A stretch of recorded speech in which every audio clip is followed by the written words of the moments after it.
개송 182 에라까빠따 용왕 이야기. 에라까빠따라는 이름을 가진 용왕이 있었다. 이 용왕은 과거 까사빠 부처님 때 오랫동안 비구 생활을 했었는데 그때 그는 사소한 계율을 지키지 못한 것을 너무 걱정한 나머지 그것이 원인이 되어 해탈하지 못하고 용왕으로 태어난 것이었다.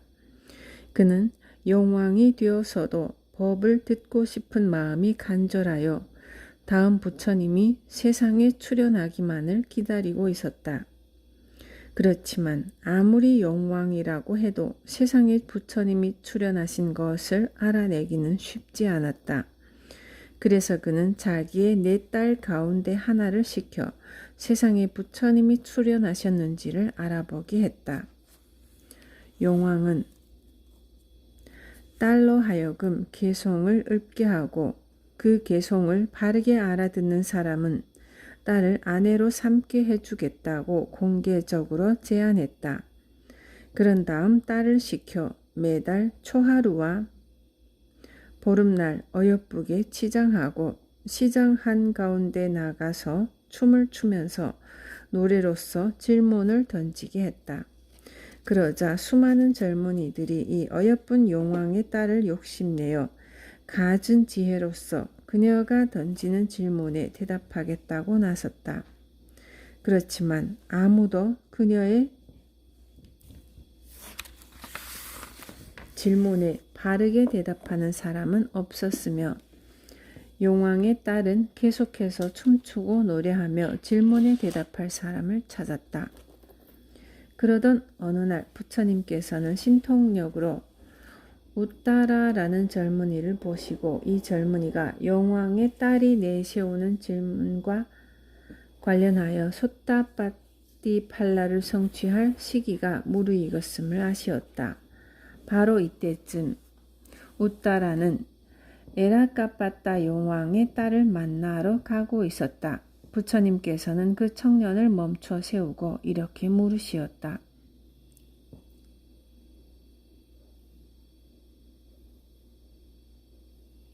너는 용왕의 딸이 던지는 질문에 대해 어떻게 대답할 작정이냐? 청년이 공손하게 사료했다. 그에 대해서 부처님께서 설법해 주시면 고맙겠습니다. 그러자 부처님께서는 설법을 해주시었고 설법을 들은 우따라는 법문을 잘 이해하여 즉시 소따빠띠팔라를 성취하였다. 그렇게 되자 우따라는 이제 용왕의 딸과 결혼하는 문제 따위는 아무런 관심이 없게 되어버렸다.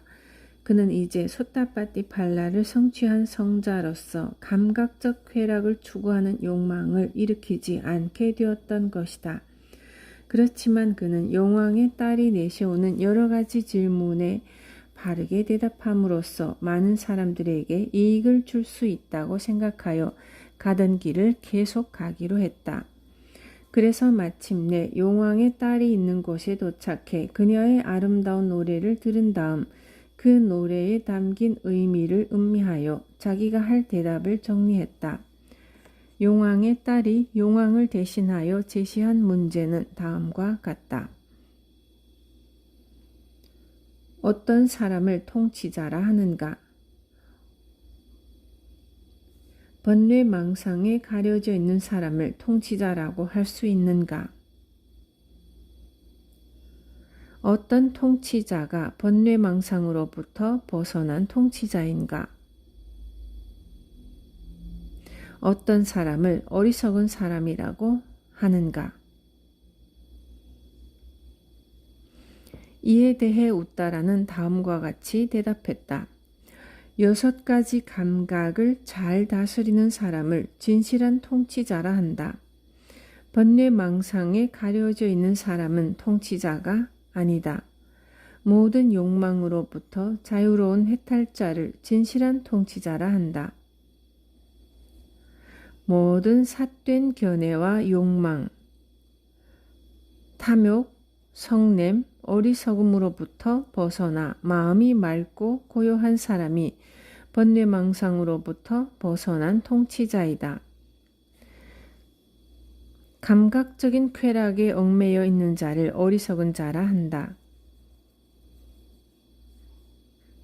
이 같은 대답을 들은 용왕의 딸은 매우 기뻐하며 더 깊이 있는 지혜를 끌어내기 위해 몇 가지 질문을 더 내놓았다. 용왕의 딸은 노래로서 감각적 쾌락이 홍수처럼 흘러넘치는 것을 어떻게 다루어야 하는지 끝없이 되풀이하여 다시 태어나는 윤회는 왜 일어나는지, 그리고 거짓된 가르침, 삿된 진리, 무지에 대해서 물어보았다. 그러자 우따라는 부처님으로부터 들은 대로 막힘없이 잘 대답해 주었다. 이때 용왕은 젊은이가 정확하게 모든 질문에 대답하는 것을 듣고 지금 이 세상에는 부처님이 출현해 계신다는 사실을 확인할 수 있게 되어 기쁘기 짝이 없었다. 용왕은 젊은이에게 부처님이 계신 곳으로 자기를 인도해 달라고 애원했다. 그리하여 우따라는 에라카빠따 용왕을 데리고 부처님이 계시는 곳으로 가게 되었는데 용왕은 기뻐하며 부처님께 인사를 드린 뒤 자기를 소개해 올렸다.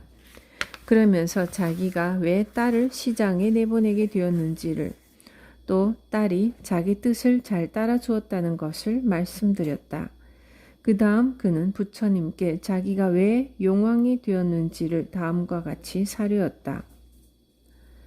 가사빠 부처님 당시 그는 배를 타고 여행을 하던 중 우연히 배가 풀잎을 스칠 때 그 풀잎을 붙잡았는데 배가 빠른 속도로 달리던 중이었기 때문에 풀이 뽑혀버렸다. 그러자 그는 무척 당황하여 걱정하면서 수도원에 돌아가면 꼭 이 일에 대해 참여하겠다고 결심했다. 그런데 그 일 때문에 마음 집중이 잘 되지 않는 것이었다.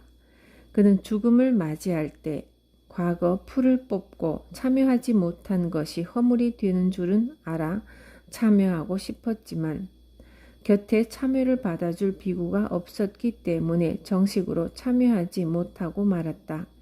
그렇게 걱정이 남은 상태로 운명하게 된 그는 그것이 원인이 되어 겐지스강의 에라카빠따 용왕으로 태어나 두 부처님이 지나가신 줄도 모르고 살아왔던 것이다. 그리하여 그는 자기의 어리석음을 한탄하며 지내다가 이제는 부처님이 출현하시면 다시는 놓치지 않으리라 결심하여 딸을 시켜 개성을 읊게 하였다. 그 결과 곧다마 부처님을 만나게 된 것을 천만다행으로 여긴다고 사료했다. 용왕의 이야기를 다 들으신 부처님께서는 그에게 인간으로 태어나기가 얼마나 어려운 것인가 하는 것과 인간으로 태어나더라도 부처님이 세상에 계실 때 태어나는 것이 얼마나 어려운 것인가 하는 점, 그리고 그렇게 태어난다 해도 부처님의 가르침을 만나기가 얼마나 어려운 것인가 하는 점에 대해 설법하시었다. 그리고 부처님께서는 다음 개송을 읊으시었다.